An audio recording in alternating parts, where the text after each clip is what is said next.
All right. So this is the 10 minute speaking the 10 minute speaking video. So let's get started. Let's go. We've all been there. Uh, we've all been there. There's a task that you need to get done. You're working early. You go to the gym, or read a book, or meditate, and consistently you keep procrastinating. Why? In this, I'm gonna cover the 9 reasons that people procrastinate and the 9 solutions that are proven to work to help you overcome.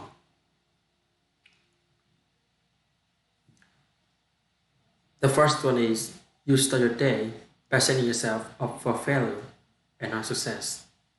Find the best way to start your day. For me, the first thing I do is fold my bed, meditate and brush play on my audio book. So I'm brushing my teeth and look in the mirror. I've practiced at least 2 minutes in my day. As soon as I first started, to start time mean to go on. So I'm waiting till 2, 3, 4, 5, 6, 7 o'clock to salvage my day. The second reason you set yourself up to fail by not having a plan. Before you go to bed at night, the most important thing you can do is to have a plan. What you do tomorrow when you wake up? When having a plan, what happens? You work haphazardly into the day.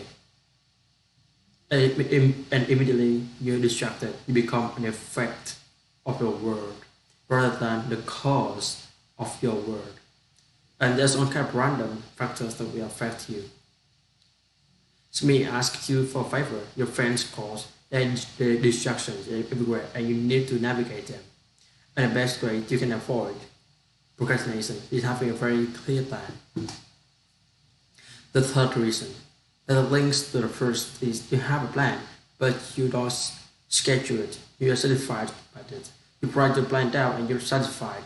You feel like you already won. You have decided where in your day, where in the white space of the calendar you're going to get it done. Don't think through how long is it going to take. Not only you do underestimate how long this takes, you don't commit.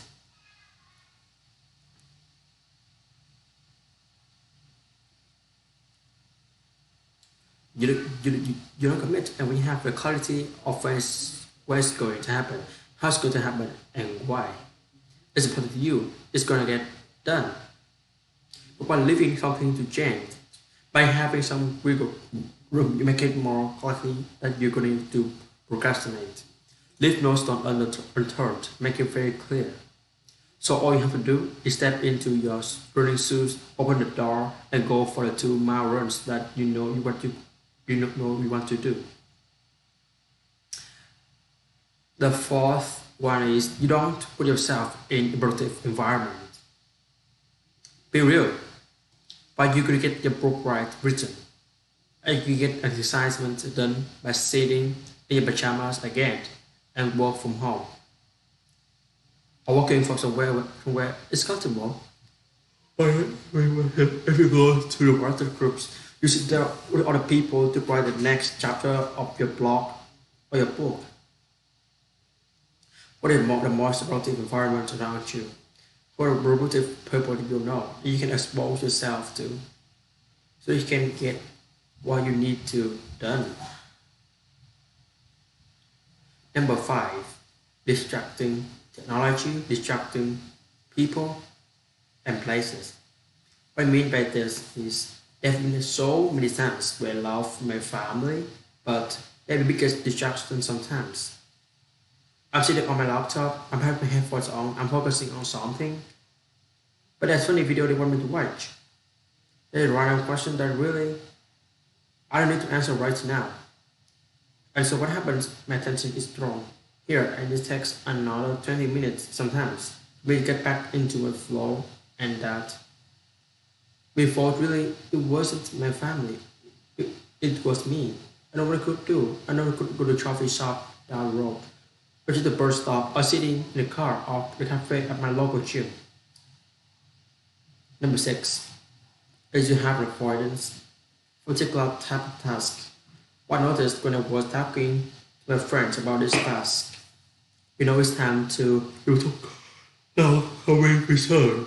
What I'm doing, I'm creating this narrative that there are some tasks that I like doing and some tasks that I long. Boy, when I said that, what does it really mean? What if I just make it a really simple thing? They understood that really I'm doing the 2 hour task that requires a couple of hours a bit of focus instead.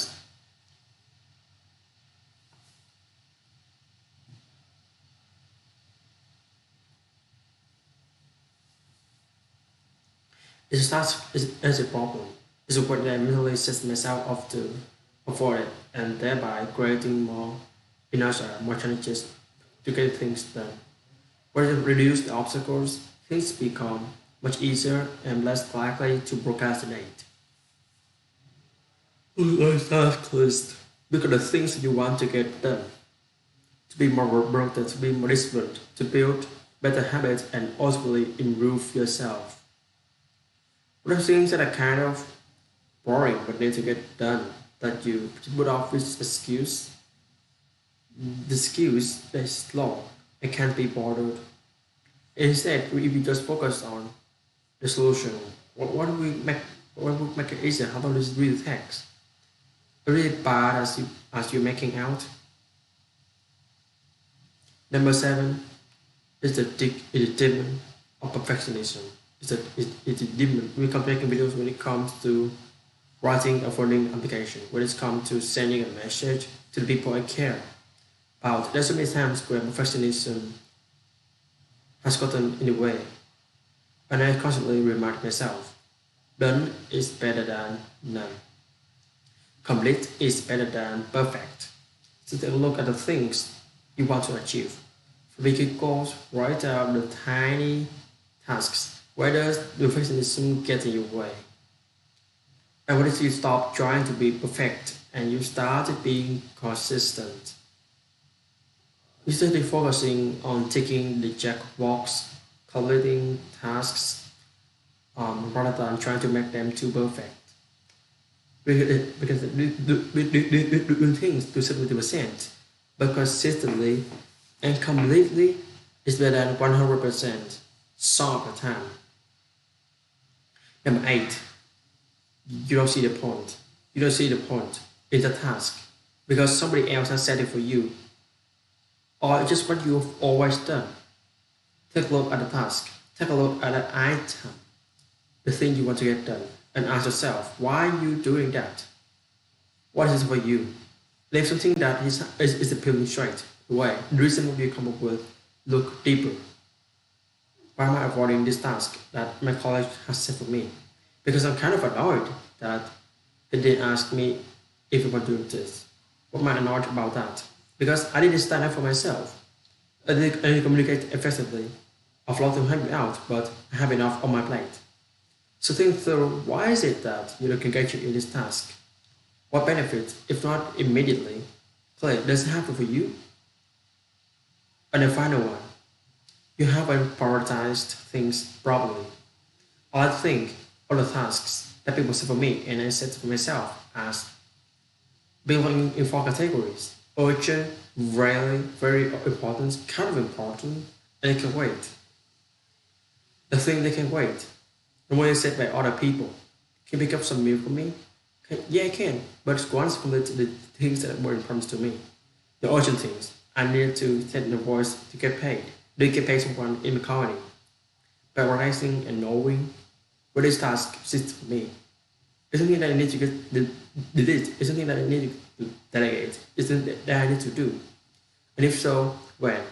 By setting time aside and knowing which category, which priority bracket is for you. Force it for you. Judge of your to-do list. You create more space, more mental freedom to get things done. Alright, so that's the end of this 10-minute speaking for today. I'm gonna go downstairs to have